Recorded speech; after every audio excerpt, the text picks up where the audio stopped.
ኩላትና እንጥቀመሉ ቃል እዩ ፀገም ኣለኒ ፀገም ገጢምኒ ኣየናይቲ ፀገም ንብል ግን ብሓቂ ፀገም እንታይ እዩ ንሕና ፀገም ክንብል ከለና ኣብቲ ዝገጠመና ፍጻመ ጥራይ ዝተሰረተ መስለና ሎሚ ካብቲ ላዕለዋይ ክፋል ወፂና ፀገም ኣብ ህይወትና እንታይ ስልጣን ከም ዘለዎ ክንርኢና እዚ ቪድዮ ነቲ ብዛዕባ ኣብ ፀገም ዘለኩም ኣመለኻኽታ ከም ዝቕይሮ ተስፋ ገብር ክሳብ መወዳእታ መደብና ሓቢርኩምና ጽንሑ ቻናልና ሰብስክራይብ ብምግባር ድማ ቤተሰብ ኩኑ ብስነኣምራዊ መንገዲ ክንሪኦ ከለና ፀገም ማለት ኣብ መንጎ ዘለናዮ ኩነታትን ክንበጽሖ እንደልዮ ዕላማን ዘሎ ክፍተት ወይ ድማ ጋፕ እዩ ንስኻ ሕጂ ዘለኻሉ ደረጃ ምስቲ ክትበጽሖ እትደልዮ ህይወት ዘለዎ ፍልልይን እቲ ኣብ መንጎ ክልተ ነጥብታት ዘሎ ባዶ ቦታን እዩ ፀገም ዝበሃል ፀገም ዝጅምር ሓደ መንገዲ ክትኸይድ ምስ እትደሊ ግን ድማ እቲ መንገዲ ክፍቲ ምስ ዘይኸውን እዩ ስለዚ ፀገም ማለት ነቲ እትደልዮ ነገር ንኽትረክብ ምስ እትፍትን ኣብ ማእኸል ዕንቅፋት እንተጋጥመካ እንተሎ ማለት እዩ መብዛሕትእና ፀገም ከጋጥመና እንከሎ ኣነ ስለዝተጋገኹ እየ ኣነ ብቑዕ ስለዘይኮንኩ እዩ ኢልና ናብ መንነትና ንወስዶ መንነትና ኣብ ሓደጋ ከኣቲ ከሎ እቲ ፀገም ናብ ቃንዛ ይቕየር ብተወሳኺ ድማ እቲ ፀገም መጻኢና ንምቕያር ዝመጽእ ሓደጋ ኮይኑ ይስምዓና እቲ ፀገም ባዕሉ ዘይኮነስ ድሕሪ እቲ ፀገም እንታይ ክኸውን እየ ዝብል ዘይተፈልጠ መጻኢ እዩ ንዓና ዘርዕደና ፀገም ብኸመይ ይፍጠር ብዙሕ ግዜ ፀገም ከም ሓደ ካብ ሰማይ ዝወረደ መዓት ኢና ንሪኦ ግን እቲ ሓቂ ካልእ እዩ ፀገም ከም ሓደ ፍርያት ወይ ድማ ፕሮዳክት እዩ ከመይ ኮይኑ ካበይ ይፍጠር ንዝብሉ ሕቶታት ብዝርዝር ክንርኢ ኢና ቀዳማይ ምፍጣር ብሰንኪ ትፅቢት እቲ ናይ መጀመርታ መበገሲ ፀገም ዝኸውን ኣብ መንጎ ትፅቢትናን ዘለናሉ ጭቡጥ ኩነታትን ዘሎ ምትእስሳር እዩ ንኣብነት ህይወተይ ከምዚ ክኸውን ኣለዎ ኢልካ ኣቐዲምካ መደብ ትገብር ግን ኣብ መሬት ዘሎ ኩነታት ካልእ እዩ እቲ ትፅቢትካ ምስቲ ኣብ መሬት ዘሎ ሓቂ ክጋጭ እንከሎ እቲ ፀገም ይፍጠር ፀገም ካብቲ ዝገጠመካ ፍጻመ ጥራይ ዘይኮነስ ካብቲ ክኸውን ኣለዎ ዝበልካዮ ትፅቢት እውን ይውለድ እዩ ካልኣይ ምፍጣር ብሰንኪ ዘይምፍላጥ እቲ ካልኣይ ምኽንያት ዘይምፍላጥ እዩ ሓደ ፀገም ከጋጥመና እንከሎ መብዛሕትእና ስለምንታይ እዩ መፅኡ ንብል መልሱ ግን ቀሊል እዩ ፀገም ማለት ንዓቕምና ዝፍትን ሓደሽቲ ሓበሬታታት እውን ማለት እዩ እዚ ማለት ብዘይ ምፍላጥካ ማለት እውን ብዛዕባ እቲ ጉዳይ እኹል ፍልጠት እንከሃለወካ ዝጀመርካዮ ነገር ኣብ ማእከል ዕንቅፋት ከጋጥመካ እንከሎ ዝፍጠር ፀገም ማለት እዩ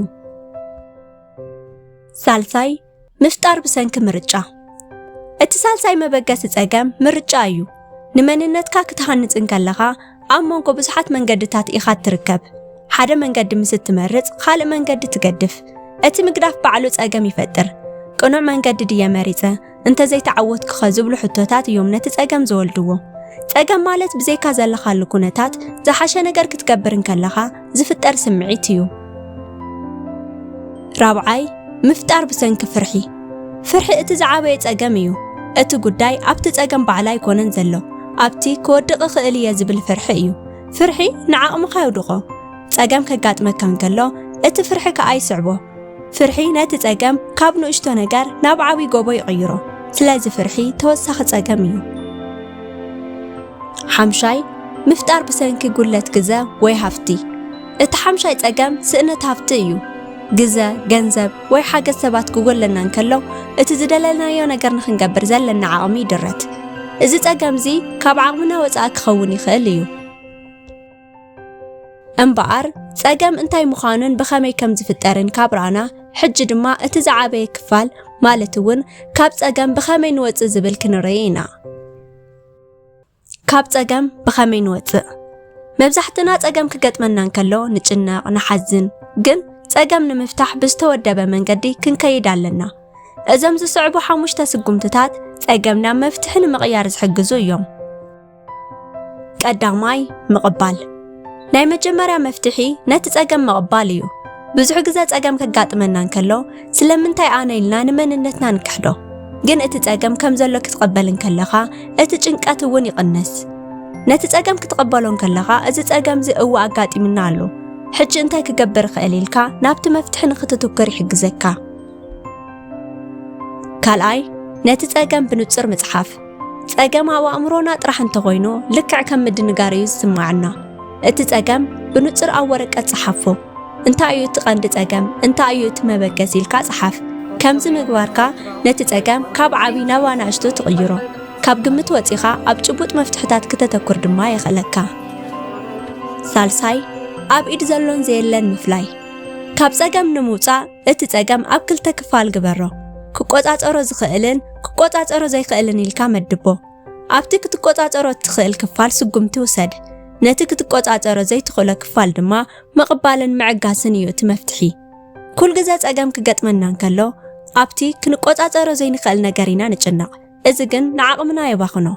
ኣብቲ ክትቕይሮ እትኽእል ነገር ጥራሕ ኣተኩር። ራብዓይ ንእሽቶ ስጉምቲ። ፀገም ዓብይ ኮይኑ ክረአየካ እንከሎ ስለምንታይ ትፈርሕ? ምክንያቱ እቲ መፍትሒ ዓብይ ስጉምቲ ዝሓትት መሲሉ ስለ ዝስምዓካ። ኮይኑ ግን እቲ መፍትሒ ንዓቕምካ ዝምጥን ንእሽቶ ስጉምቲ ምውሳድ እዩ። ሎሚ ክገብሮ ዝኽእል ሓደ ንእሽቶ ስጉምቲ እንታይ እዩ ኢልካ ንዓርስኻ ሕተት። እቲ ዓብይ ፀገም ብዓሰርተታት ኣናእሽቲ ስጉምትታት እዩ ዝፍታሕ። ሓምሻይ ካብ ጌጋኻ ምምሃር። መፍትሒ ፀገም ማለት ጌጋ ዘይምግባር ማለት ኣይኮነን። መፍትሒ ማለት እቲ ዝወሰድካዮ ስጉምቲ እንተዘይዕወተካ እውን ካብዚ እንታይ ተማሂረ ኢልካ ካብቲ ቀዳማይ ስጉምቲ ብምምላስ ካልእ መንገዲ ምፍታን እዩ። እቲ ዝበለፀ መፍትሒ ካብቲ ካብ ጌጋታትካ እትረኽቦ ትምህርቲ እዩ። ስለዚ መፍትሒ ካብ ሰማይ ኣይወርድን። መፍትሕታት ካብ ነቲ ፀገም ምቕባል፣ ምፅሓፍ፣ ምፍላይ፣ ስጉምቲ ምውሳድን ከምኡውን ካብ ጌጋኻ ምምሃርን እዮም ዝፍጠሩ። ሎሚ እቲ ዘለካ ፀገም ንዓኻ ዝያዳ ብቑዕ ንክትኸውን ዝተዋሃበካ መፈተኒ እዩ። ንስኻ ካብቲ ገጢምካ ዘሎ ፀገም ዝበለፅካ ኢኻ። ፀገም ማለት መዕፀዊ ናይ ሓደ ምዕራፍ ማለት ኣይኮነን። ፀገም ማለት ሓደ ሓድሽ ነገር ንምርካብ ዝተኸፈተ ኣፍ ደገ እዩ። ሎሚ ፀገም ገጢምካ እንከሎ ስለምንታይ ገጢሙኒ ካብ ምባል ካብዚ ፀገምዚ እንታይ እየ ክመሃር ዘለኒ በል። ንዓኻ ዘለካ ፀገም ዘይብሉ ህይወት ኣይኮነን። እቲ ፀገም ንክትሰግር ዘኽእለካ ብልሓት እዩ። ሎሚ እቲ ዘለኻሉ ፀገም ንፅባሕ ዝኸውን ዓወትካ መሰረት እዩ። ፀገም ክገጥመካ እንከሎ ንዓኻ ንምውዳቕ ዝመፀ መስለካ፣ ግን ፀገማት ልክዕ ከም ፊልተር እዮም። ንስኻ እንታይ ከም እትመስል፣ ክንደይ ከም እትሕይልን ናበይ ከም እትበፅሕን ዝፍትኑ መለክዕታት እዮም። ስለዚ ሎሚ ፀገም ምስ ዝገጥመካ ተስፋ ይትቑረፅ። እምበኣር ክቡራት ተኸታተልቲ ምብራቕ ቲዩብ ንሎሚ ዝነበረና መደብ ነዚ ይመስል። ብዛዕባ ኣብዚ ርእሲ ዘለኩም ሓሳብ ኣብ ኮመንት ጸሓፉልና።